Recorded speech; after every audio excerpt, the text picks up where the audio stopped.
Hello, everyone. LouLombardi here, a.k.a. Loudini, of the Loudini Rock and Roll Circus. And welcome to yet another interview, part of our interview series here at the Rock and Roll Circus. And today I am speaking with the highly accomplished, highly talented, highly motivated mover and shaker, Carla Bianco. Welcome, Carla, to the podcast. How are you today? Good, Lou. Thanks so much for having me. I really appreciate being here. I was reading over your bio a little bit, and you have an interesting story. Can you give us a little bit of background information on who you are, how you got started, and what you're doing? Sure. Well, I've been singing, my whole life, really, ever since I was 4, singing for the neighbor for brownies. I used to do that. She'd always get me singing. And I, just kind of traveled this path. I started writing songs when I was 10. Got my father to get me a piano finally after a year of begging for one. And I learned how to play off of my brother's accordion book. I'm Italian, so yeah. Uh-huh, yeah. There's an accordion in every Italian family. Oh, absolutely. At least one. He always wishes, my brother's always like, oh, you're the one that got to play the piano, and I got stuck with the accordion. Meanwhile, I think the instrument's awesome. So yeah, I just, I got involved in school with the musicals, and I went to Point Park for musical theater, but my passion and my love was always writing songs, coming from that place. So I transferred to NYU just to get to New York, because my parents were definitely not on board with the whole idea of, me moving to New York on my own. And so I kind of, in secret, applied to the jazz department because you didn't have to do it in person.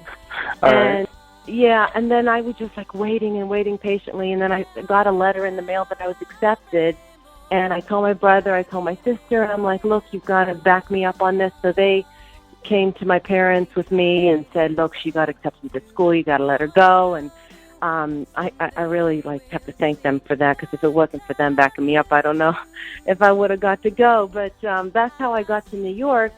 And then within 2 months, I was checking out the Village Voice for different, talent shows, open mics, stuff like that. And I thought, wow, how can I just kind of jumpstart my career here? And so 2 months in, it was spring break from NYU. I didn't have any money to go anywhere. And I remembered that Jellybean Benitez, who produced Madonna, he discovered her. He did her first tune, Holiday. And I remembered that he was always looking for new talent. So I found out where his office was, and I literally waited for him for 3 days outside his office. And by the second day, I had made friends with the construction workers down the street, and they would go grab lunch so I wouldn't have to leave my post. And then I made friends with the security guard, Claude, inside the building, and he kind of gave me the lowdown and told me he usually comes in around 11. He wears a black suit with white tennis shoes, because I really didn't even know for sure what he looked like. Right. Well, it was pre-internet and everything, so you had no clue. Exactly. So, by the third day, I saw this guy that had a black suit on and white tennis shoes, and he said hi to me, and I looked at the floor, and I thought, oh my God, what if that's him? So I ran into the building, and it's this big marble lobby, with all these music managers. It was on 57th and Broadway. And so I yelled, Jellybean, and it's echoing in this building. He turns around, looks at me, and I'm like, hi, I'm Carla Bianco. I've been waiting for you for 3 days. Can I have 10 minutes of your time? I just want to show you what I can do. And he's staring at me. And finally, he gestures to me to come upstairs with him in the elevator to his office, and I play him sing a song that I wrote. And then later that day, he invited me to the Hit Factory, and I played a song that I had wrote. It was my first dance song I wrote. I collaborated with the dance producer, and well, it was a week later, I got a call from him, and he offered me a production deal, a publishing deal, to put that dance song on his next record. And that's how I broke into the business. And from there, it was just a whole world opened up. I started working with all these amazing songwriters and producers like Narada Michael Walden, and was playing around New York, everywhere. I went to LA for a while and wrote with some of the top songwriters in the biz, and so I did that for a while. I had a deal with RCA Records. It was like in the dance world, but I was always, just drawn to more like my instrument, which is obviously the piano, and just those songs, those more organic kind of singer-songwriter songs. And whenever I moved to LA out of that, had a music manager there, and it was just so random because you really don't move to LA for theater, but I was in LA, and my girlfriend calls me from New York and tells me about this show called Rent, and it just won the Pulitzer Prize, and it just won a Tony, and I'm like, oh, I don't think so. I'm really, doing my music thing, these songs that I wrote, blah, blah, blah. And she plays me this Over the Moon. It's like this performance art piece that it was Idina Menzel's role. And she plays me over the phone, and I'm like, what is this? Like really out there, and she gets the whole audience to moo, to protest the eviction of the homeless. And I don't know, something struck me, so I actually went to the open call for the show because they were opening in the West Coast premiere. And I waited in line. I swear it was like the American Idol of the day there. I waited in line for like 7 hours, and I got called back 7 times. It was a whole process, and so I landed the part, and then they brought me back to Broadway to then do it. And during that time was when one of my songs I had written while I was with Jellybean had gone to #1 on the Billboard Dance charts. It's called The Lover That You Are. Pulse covered it, and it was just a whole whirlwind, and then I wrote a musical, and then moved back to LA to get the musical produced, and worked with Craig Carnelia and Stephen Schwartz with the Disney Musical Theater Workshop, and then from there I got a call from my family, and my father was ill, and it was just a big wind of change. I moved back to Pittsburgh and to be with him for a couple of months before he passed away, and during that time that they were starting a school, Performing Arts Center, and Performing Arts School, and asked me if I wanted to be one of the directors to help create it. And so I said I was all for that, because that's something I would have loved to have had whenever I was growing up, and I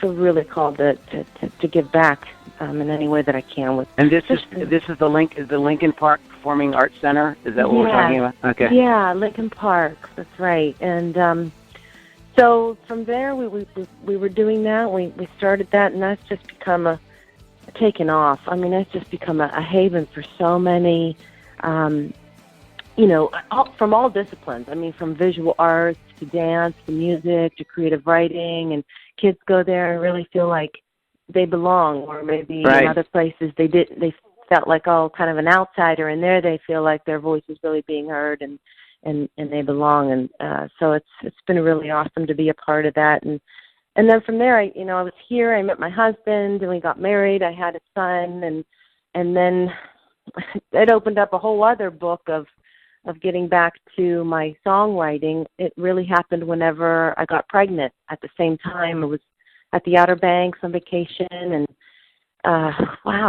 it turned into this writing vacation. I mean, I was writing like 2 songs every day, really inspired being there, and came home. Really, that sounds like a great vacation, actually. It was awesome. I came back with an album ready to go into the studio, and found out I was pregnant. So I basically. Well, you kind of giving birth to 2 things there: an album and the child. So exactly. And so I got into the studio, and it was neat because I just to have my son in my womb here growing, and he could hear the music and developing, and it was a special time creating that first record, and then from there, just getting that out. It started to build a lot of momentum in the indie music scene, and I landed a distribution deal with Sony Red, and they re-released it last year. And from there, I got inspired to write what is now Give Voice, which is this project that I'm doing. Well, that's what we want to get to, because this is you have an Indiegogo campaign associated with the Give Voice Project. So I'd say your story, Carla, is very inspirational, and I'm so glad that I asked you about that, because I think a lot of my listeners themselves are musicians, and I think you're going to get a lot of inspiration and a lot of great ideas. If you guys out there listening to this, you should. We could dissect a lot of what she did here, because it's a really important parts, but we really want to get to what Carla is here to talk about. But guys, go back and play that over and over and over, because there's some great stuff in there, and maybe in one of my other podcasts I'll go over that with you guys. But the next thing I think you should do, Carla, seriously, is call VH1, and you guys need to do it Behind the Music. Oh, that's that kind of story. I mean, it's great. It's fantastic. So the Give Voice Project is where we are now, and this is involving some charities, and you have an Indiegogo campaign. So why don't you go ahead and give us the lowdown on that? Yeah, I got inspired to write the first song, which is Through the Spectrum, which I actually completed, and it's out there. You can stream it on SoundCloud. It's kind of the voice of the campaign right now. But my 9-year-old godson, who has autism, his mother is a close friend of mine. We've been friends since college, and she was going through this intense divorce, and she was just away from her son for a little while, and unwillingly away from him, and it was really heart-wrenching, and I couldn't sleep. And I woke up one day, and I wrote that song, Through the Spectrum, through his eyes. Okay. It was because I was thinking about like how he was feeling, empathizing with what he was going through, and thinking about all my friend, his mom, had done to help him whenever he was like 2 and 3 years old, first getting diagnosed.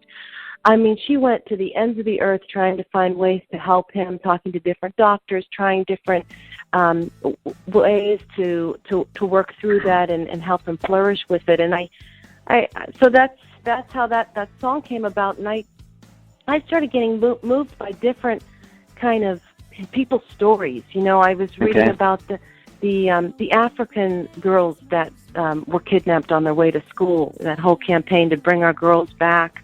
And I was reading an article on that, and there was a girl from Afghanistan who taught herself to read and write, and she was a poet, and she would get beaten from her father and from her brother anytime she tried to empower herself or read or write do her art.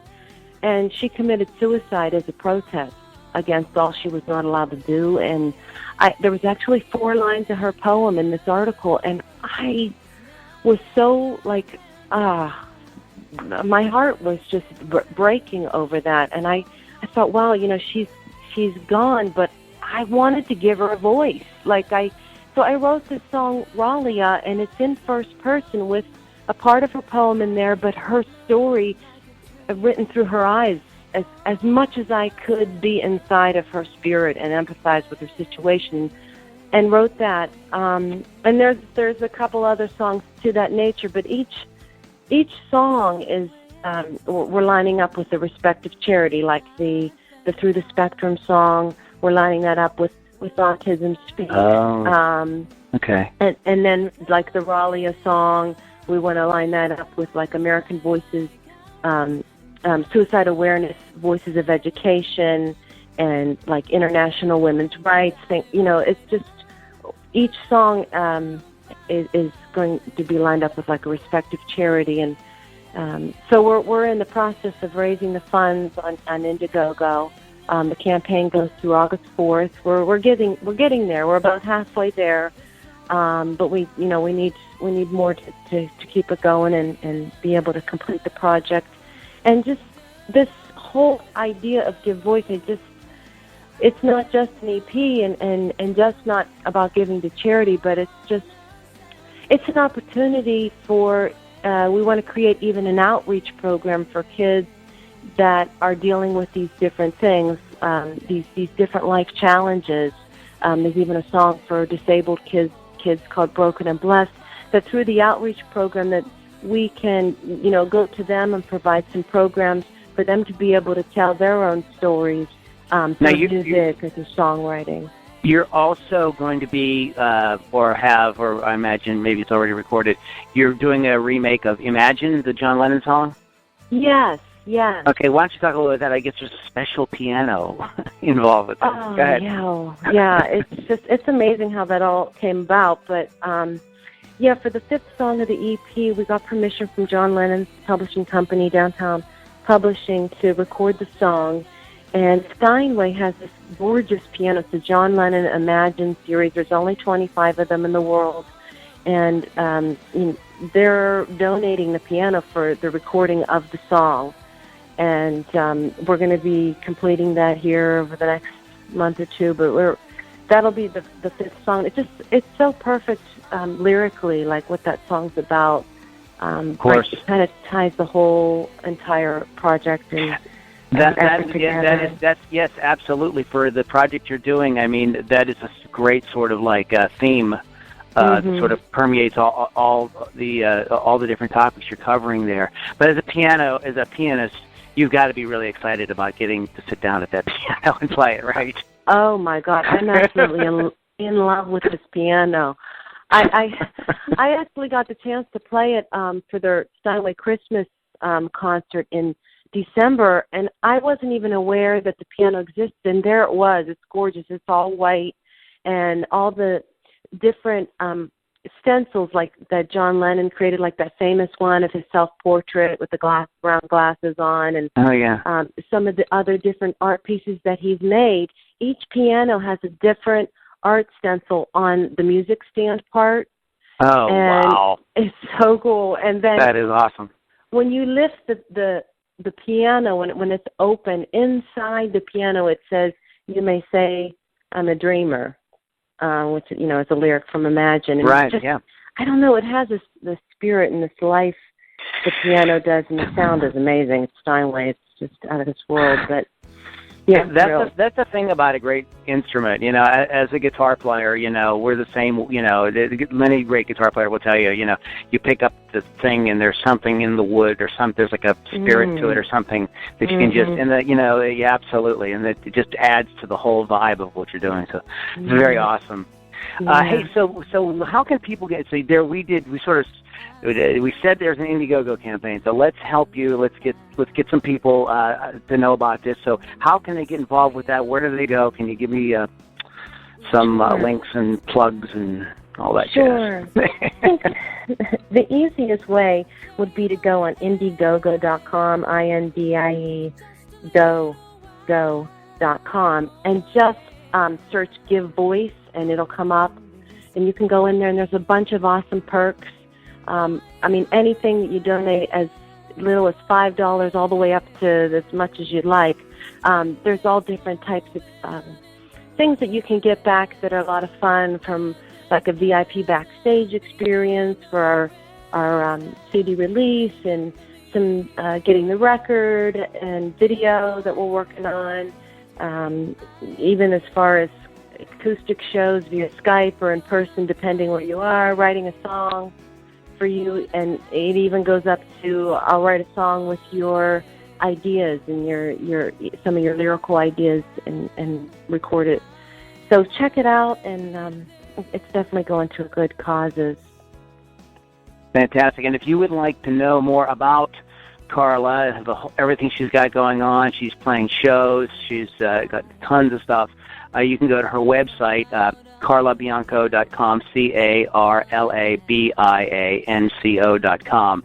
And right on the front page is the link as well to Carla's Indiegogo campaign and the Give Voice EP charity project.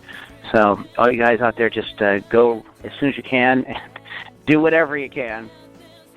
Is there any parting thoughts there for us, Carla? Anything you'd like to add before we close?